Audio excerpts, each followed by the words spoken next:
Com certeza, depois do Sport Recife, o pior time do campeonato é o do Vasco. Posso começar o seu sabadão agitado, naquele pique? Vamos lá.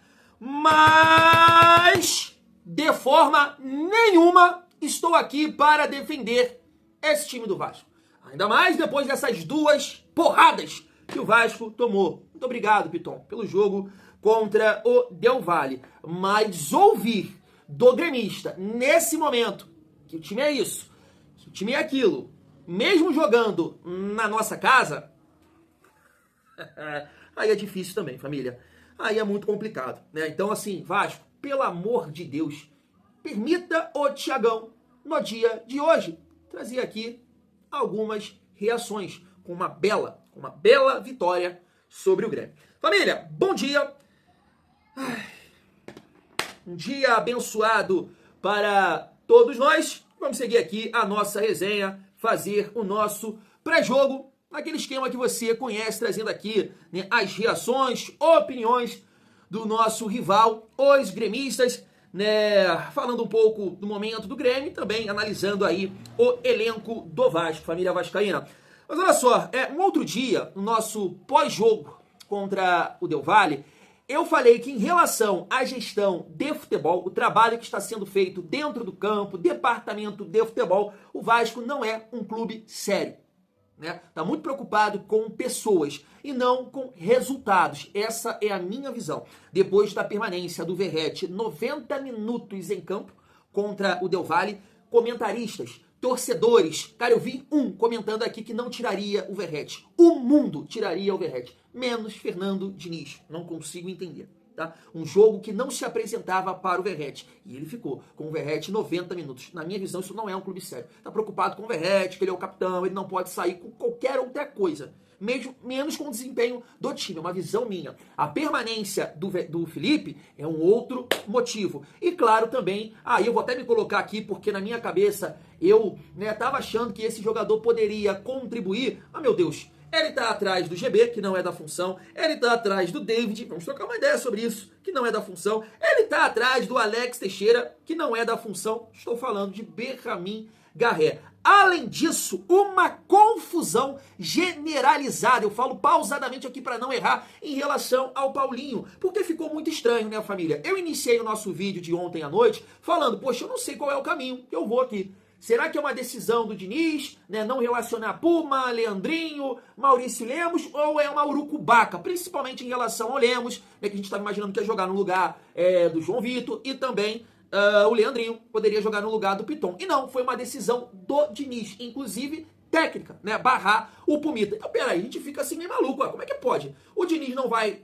né, com a cara do Pumita, não gosta do estilo de jogo dele, e aí o Vasco puxa o reserva na teoria do Paulo Ricardo, que emprestou pro Volta Redonda. Isso é uma bagunça generalizada, e aí a gente vai trocar uma ideia sobre isso. Pedrinho, fala em relação ao futebol, tá? Em relação ao futebol. Irmão, você precisa aí de alguém te assessorando, te ajudando, se cerca, contrata, manda embora o Felipe, que tá estranho, tá estranho. Tá ficando bagunçada a coisa, irmão. E olha que fico muito à vontade aqui, inclusive, porque muita gente fala que eu passo pano para você. Mas tá meio que bagunçado isso aí, irmão.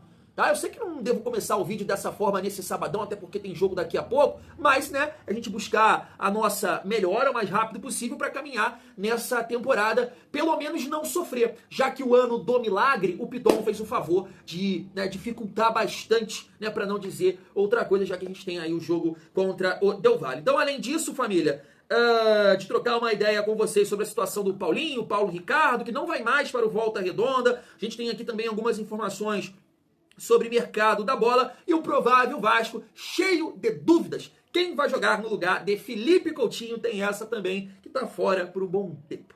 Chega aí, que tem muita resenha nesse vídeo, mas antes, deixa eu te pedir aquela moral. Se não for inscrito aqui no canal Vasco em Família, se inscreve, deixa o like e ativa o sininho para não perder os próximos vídeos. Família, hoje eu vou começar com o mercado da bola, tá bom? Tá na tela, ó. O atacante Carlos Júnior dificilmente, pintará no Vasco da Gama. O jogador vinha sendo especulado nos últimos dias no Cruz Maltino.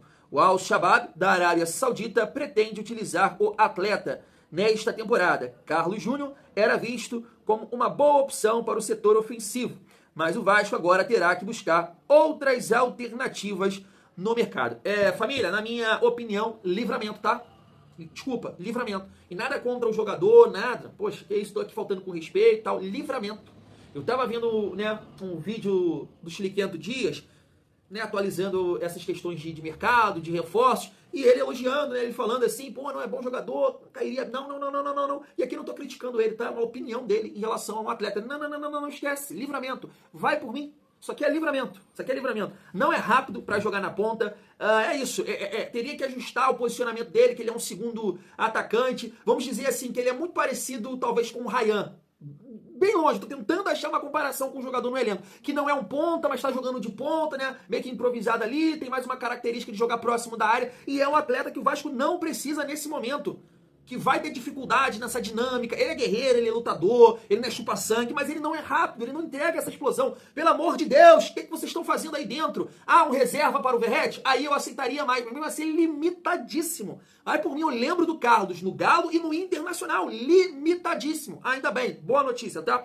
Seguindo, família, informação do Lineker, Colo-Colo quer pelo menos 2,5 milhões de dólares por Alan Saldívia.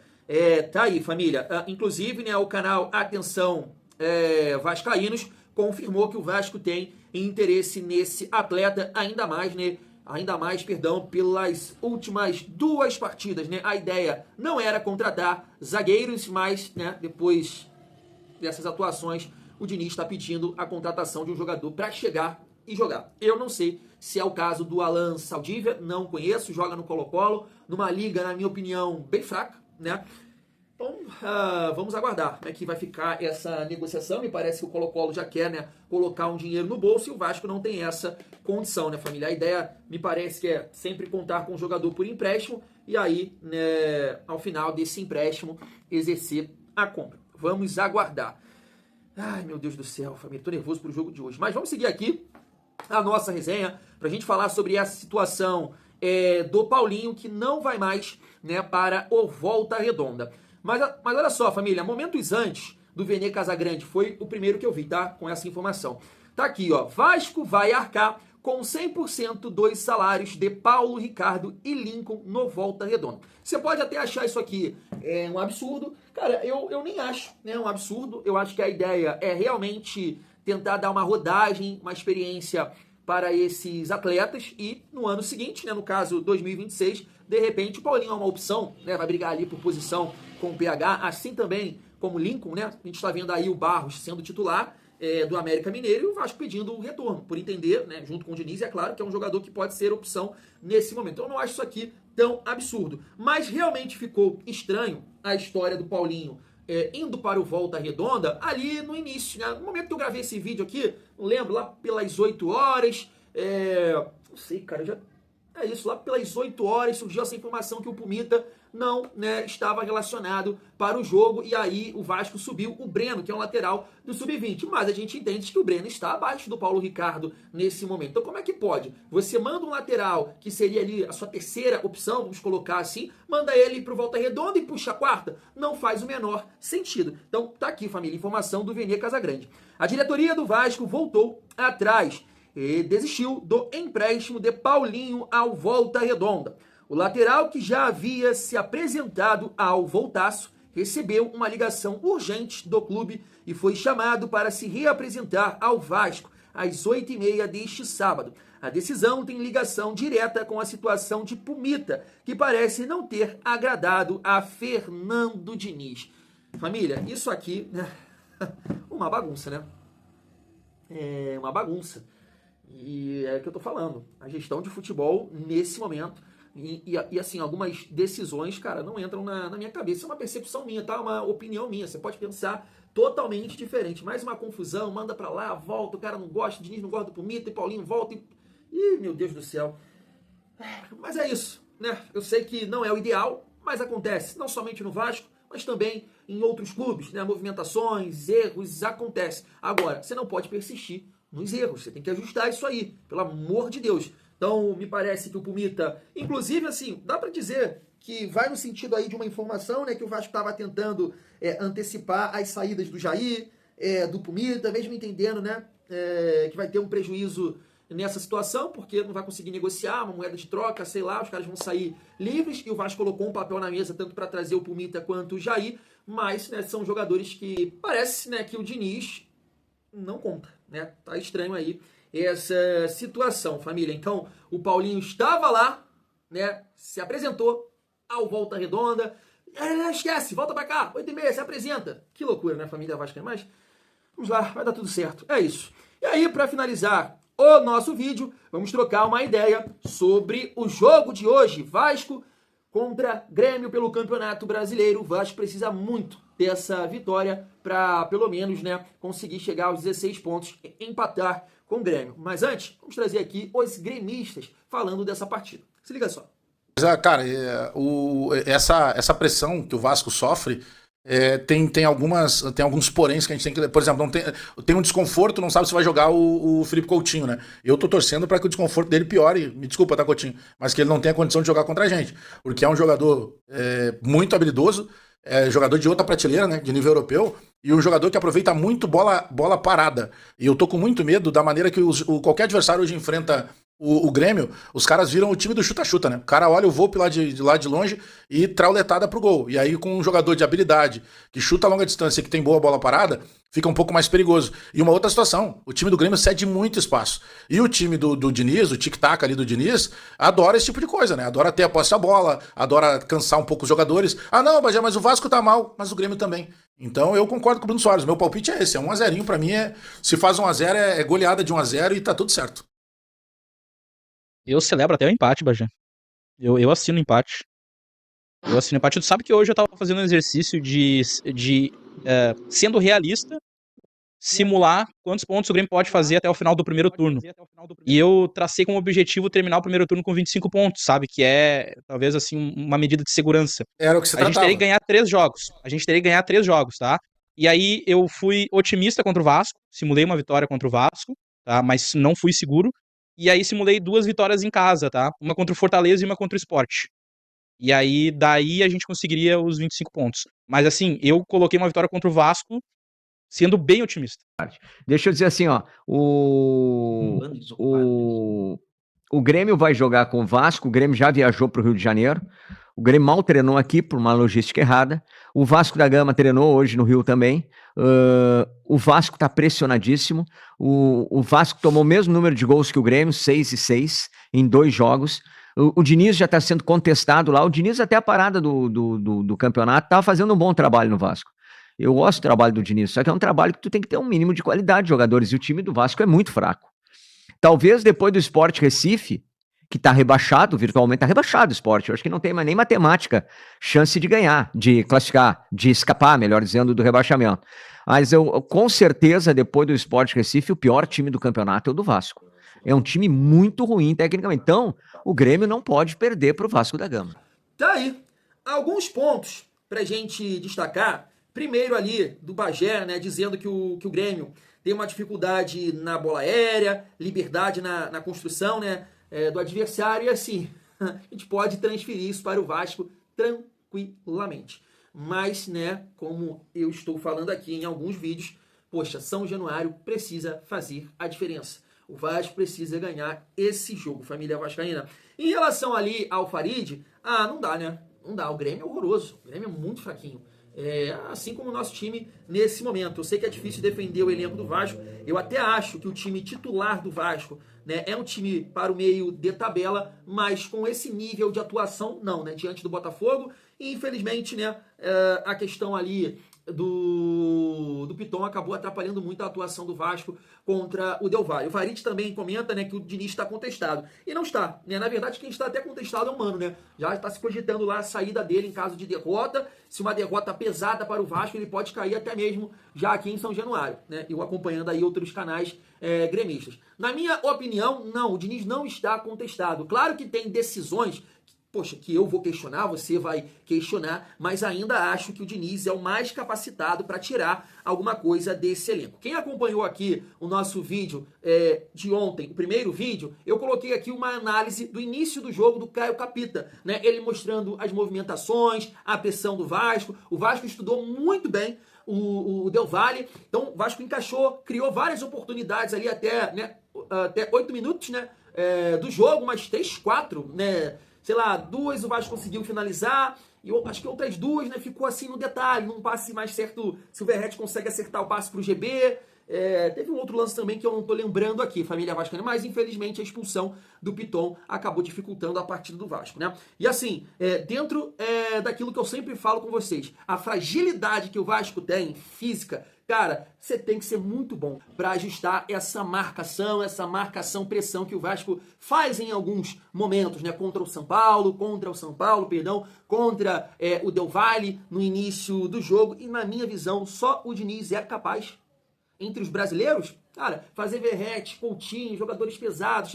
Cara, eu tava acabando de ver, né, um corte do programa Seleção Sport TV, no dia seguinte da derrota do Vasco, e os comentaristas estavam falando justamente isso, da fragilidade do Vasco. E eles citam o Tietê, que eles ficavam, pô, no Botafogo, ele, nessa reta final, ele mal entrava, jogava nos minutos finais, né, ali no meio campo, o Arthur Jorge deu uma segurada porque ele não tinha mais aquela pegada, não ajudava tanto sem bola, e o Tietê terminou o jogo. O Tietê ficou até o final. É mais um jogador que soma nessa questão da fragilidade física que a gente tanto fala aqui, e outros comentaristas. Então um amigo comentou, Thiago, você tem um fetiche com o Diniz? Não, não tenho fetiche. Vou questionar algumas escolhas, mas ele é o treinador mais capacitado para tirar algo desse time limitado do Vasco, principalmente na questão física, família vascaína. E aí a gente tem aqui alguns pontos para trocar uma ideia. Olha só, família. Ontem o canal Atenção Vascaínos comentou que o Garré seria o titular. Mas, segundo o Matheus Gilbert, o David treinou entre os titulares no lugar do GB, né? Então, assim, a gente pode dizer uma movimentação parecida, né? O Nuno flutuando, GB e Verratti trocando ali de posições, né? Seria o caso do David. E aí também, o plantão vascaíno disse que o Teixeira também, né, foi testado no time titular e pode ser, né, uma das novidades contra o Grêmio, família vascaína. E isso chama muita atenção. Que se o Garré... E olha só, é isso que eu tô falando. Aqui eu não tô questionando não, tá? Que o Garré também não faz muita coisa pra, né, quando entra e tal. Mas assim, é o treino, é o dia a dia. O cara não está passando a confiança pro Diniz. Ele está perdendo a posição para jogadores que não jogam na função dele. E isso chama atenção. Teixeira, David e GB. Poxa, aí, né, o Alex Teixeira a gente já pontuou aqui. É um jogador que não foi titular na Série B. O David tá quase um ano parado. O GB não é da função. E o Garré não consegue ser titular no lugar do Felipe Coutinho como meio armador, mantendo a estrutura na frente. Complicado, família. Complicado. E aí o provável Vasco tá aí, né? Léo Jardim, PH, João Vitor, Luiz Gustavo ou Lucas Freitas. Mas, família, provavelmente é o Freitas. Lucas Piton, Hugo Moura, Tietê, Garré ou Alex Teixeira ou Estrela, nada a ver aqui, né? O Estrela, o GE se equivocou. Pode ser o David, no caso, né? Nuno Moreira, Ryan e Verratti, família. Deixa eu ver aqui se eu tenho, rapidamente, aqui o provável Grêmio. Eu acho que eu tenho, família. Esqueci de botar aqui. Tá aqui, ó. Vamos lá. Thiago Volpe, que tá vivendo um momento complicado, bem questionado lá. Gustavo Martins, me parece que nem é da função, né? Não é lateral. Wagner Leonardo, Kahneman, também é dúvida. O Marlon, que a gente conhece bem, né? Passou pelo Cruzeiro, Fluminense. Vila Sante, bom jogador. Dodge, tem muita gente falando que é o melhor jogador do Grêmio nesse momento. Christian Oliveira ou Edenilson. Alex Santana, que é o volante também que passou pelo Botafogo. Atlético Paranaense, seu último clube, né, foi o Corinthians. Ou Edenilson também podendo jogar na função dele. Alisson e Bright White. O Bright White também é dúvida. Eu tava vendo nessa live do Bagé que ele tá com um problema no pé e de repente ele pode ficar no banco e entrar no decorrer do jogo, família. Assim, eu tô confiante, mas é aquilo, né? O Vasco, infelizmente, deixa o torcedor na dúvida. Não é um time que tem consistência, né? Oscila demais. Então, de fato, a gente não sabe, né, qual Vasco a gente vai ver daqui a pouco. Mas, né, pelo fato do Grêmio também está no momento difícil, o Vasco jogar em casa, eu tô com uma certa confiança. Espero que depois do jogo a gente possa aqui, né, trazer algumas reações gremistas. Fui, tamo junto.